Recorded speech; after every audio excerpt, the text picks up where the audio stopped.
The 6 rules you must obey when watching a lost deep web video, Part 1. If you ever stumble upon a video link labeled the Red Room Ritual on the deep web, don't click it. But if you do, follow the rules or else. Eric was a digital thrill seeker, while others scrolled harmless memes on Reddit or watched cat videos. He lurked in the depths of the deep web, chasing urban legends, cursed files, and encrypted chat rooms that promised forbidden knowledge. One sleepless night, with the rain hammering against his apartment window, Eric found himself on an anonymous forum called Cryptic Echo. A thread titled Forbidden Deep Web Videos, Watch at Your Own Risk, instantly caught his attention. Most posts were nonsense, blurry screenshots, fake ghost clips, recycled creepypasta stories. But one comment stood out. Only one video's real, the Red Room Ritual. Watch it and you'll know. But if you value your life, follow the 6 rules. Below the message was a link. No thumbnail, no description. Just a plain text. Red Room / XR34VD09 Ritual. Eric chuckled. But curiosity always won. Without hesitation, he clicked the link. His screen flickered. A loading bar crawled slowly across a black screen. Then, a message appeared in blood-red letters. You must obey the 6 rules to survive. Rule 1. Turn off all lights before starting the video. Rule 2. Do not watch alone. Rule 3. Never pause, rewind, or fast forward the video. Rule 4. Keep your reflection out of sight. Rule 5. Do not speak while the video plays. Rule 6. Do not close your eyes, no matter what happens. Nice touch, Eric muttered, smirking. Without a second thought, he ignored Rule 2. There was no one else here, anyway. He turned off the lights, adjusted his webcam feed to cover the mirror behind him, and hit play. The screen turned blood red. A low hum filled the room. Shadows seemed to stretch unnaturally along the walls, and the temperature dropped. A figure in a crimson robe appeared on screen. Faceless, lips sewn shut, holding a flickering candle. Eric felt a sudden unease. Was it the video, or the fact that the shadows in his room seemed to mimic the figure's movement? The candle flickered. A voice, old, guttural, spoke words Eric couldn't understand. And just then, his bedroom door creaked open on its own. End of Part 1. Part 2. Eric's heart pounded. It's just a draft, he told himself, though every hair on his body stood on end. The crimson figure on screen didn't move, but its shadow in the room stretched, reaching toward the open door. Eric's screen flickered again. The video displayed a message. Rule 1, complete. Do not forget Rule 2. He scoffed. Too late. Then the figure whispered words that made his skin crawl. The voice didn't come from his speakers. It came from inside his room. He spun around. No one there. The shadows twisted unnaturally, moving in ways they shouldn't.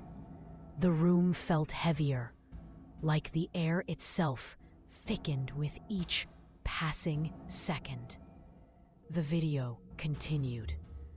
A series of flashing images, a woman's face, pale and screaming. A hand dragging across a bloodied floor. A darkened hallway lit only by flickering bulbs.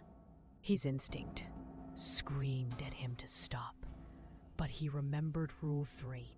Never pause, rewind, or fast forward the video. He gritted his teeth and forced his eyes to stay locked on the screen. A sudden pop-up appeared. Warning! Reflection detected. Eric's stomach dropped. What reflection? He'd covered the mirror. The webcam feed in the corner showed the dim outline of the mirror, but now there was a shape in it. Standing behind him, a tall, faceless figure in crimson robes. He dared not look behind. Rule 4, keep your reflection out of sight. He quickly slammed his laptop shut. Silence. Then, a soft knock on his door. Knock, knock, knock. He held his breath. Another knock. Eric gathered every ounce of courage, opened the laptop again. The video was still playing. Now it showed an image of his bedroom, but filmed from the inside of his mirror. The figure in red was reaching out, fingers stretched toward the glass. Rule 4, violated. His screen bled static. Then the figure spoke in a voice that sounded like dry leaves scraping across stone. You broke the rule. The video feed distorted, and a timer appeared on the screen. 5 minutes. A message followed. Complete the ritual before the timer ends, or you will join us. Part 3. Eric's hands trembled as he watched the timer tick down from 5 seconds. 4:59, 4:58. He had no idea what the ritual was. No instructions, no clues. But one thing was clear. He was being watched. His phone lit up with a text message from an unknown number. Obey Rule 5. Do not turn off the lights. Eric glanced at the lamp in the corner. It flickered, dimmed. A sudden instinctive chill washed over him. He leapt to his feet, scrambling for the light switch, only to find it already taped in the on position. Who did this? A new message appeared on the screen. You're not alone. The timer continued. 3:44, 3:43. Suddenly, Eric remembered something from the deep web forum thread about this cursed video.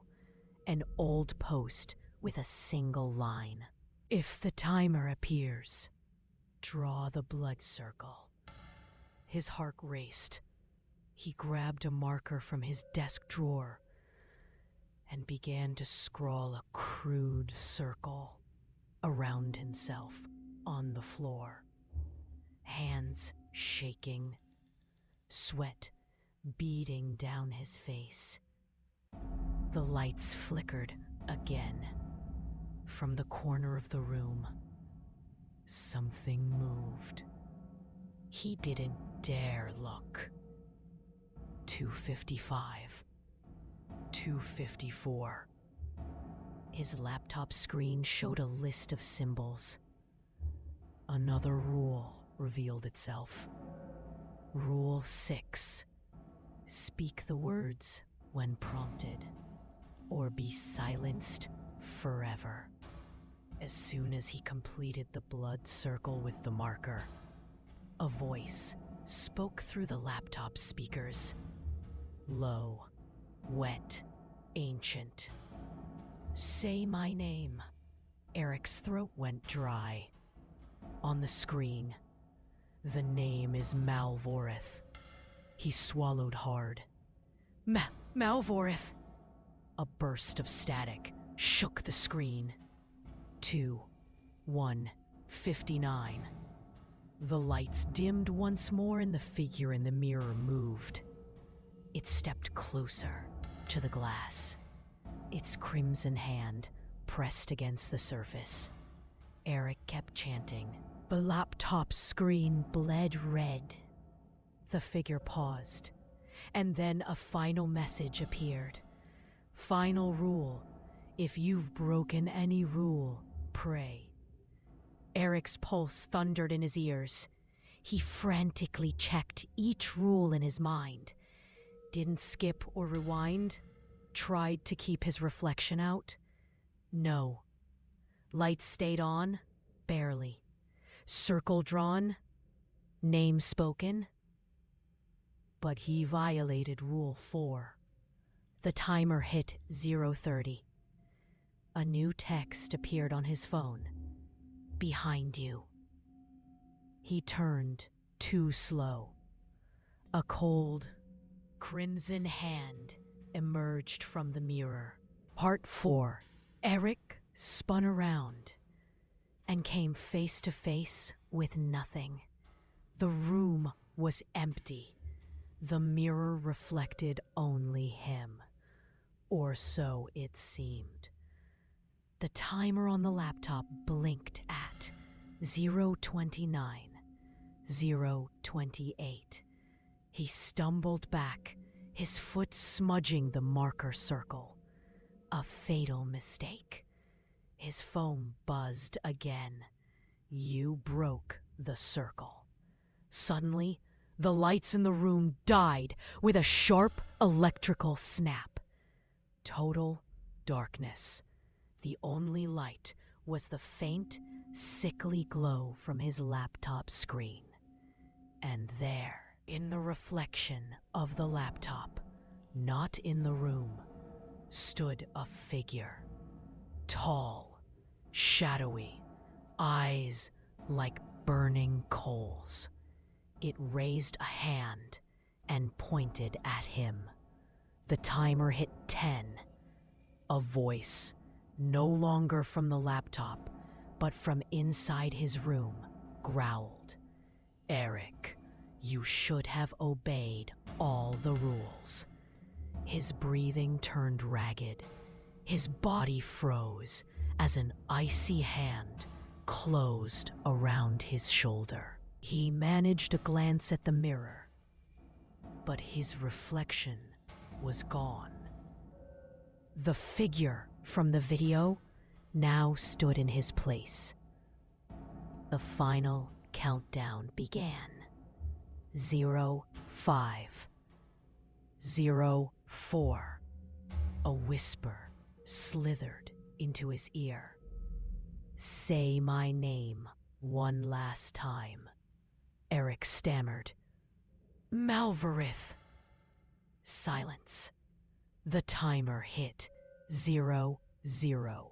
The laptop shut off. In an instant, the lights flickered back to life. The room was empty again. No figure, no sound, just Eric. But when he looked in the mirror, it wasn't his reflection anymore. A twisted, hollow-eyed version of himself grinned back at him, and it whispered, Now you belong to us. His phone lit up with one final text, Welcome to the loop. The lost deep web video began playing again on his laptop. The same opening scene, the same timer. But this time, it wasn't Eric watching. It was someone else, and Eric's face was in the video. A new victim had joined the cursed chain. Part 5. 2 weeks later, a college student named Marissa sat in her cramped dorm room. Rain hammered against the window. Her roommate was gone for the weekend. Scrolling through obscure online forums, she found a post titled, "Lost Deep Web Video. Watch at your own risk." Curiosity got the better of her. She clicked. It was a grainy video of a man sitting in a room looking terrified. A timer in the corner. An old, dark mirror behind him. The man's lips moved, but there was no sound. A description appeared under the video. There are 6 rules you must follow. Break them, and you'll pay the price. But the list of rules was missing. Just a corrupted, garbled mess. Marissa shrugged. Urban legend crap. She hit play anyway. At 56, the man in the video, Eric, suddenly stared directly at the camera, his mouth moving as if speaking to her. The screen glitched. A text message popped up on her phone. Unknown number. Rule 1, never watch this alone. A knock came at her door. Another text. Too late now. Her blood turned to ice. She reached for the laptop, trying to close it, but it wouldn't shut down. The timer ticked. 0:30. 0:29. In the video, Eric lifted a hand and pointed behind her. Her reflection in the dark window wasn't hers. It was a figure, tall and crooked, with burning eyes. Another text. Rule 6. Never ever look behind you. But it was too late. Marissa turned. A scream was half formed in her throat before the darkness swallowed her. Epilogue. Days later, police arrived at the dorm after reports of a foul smell. They found an empty room. Laptop open. A paused video on screen. A new face now sat where Eric once was. It was Marissa. The timer read 0:56, waiting for someone else to press play. The curse continues. If you think you could survive breaking the rules, think again. Subscribe now for more horrifying rules you'd be a fool to ignore.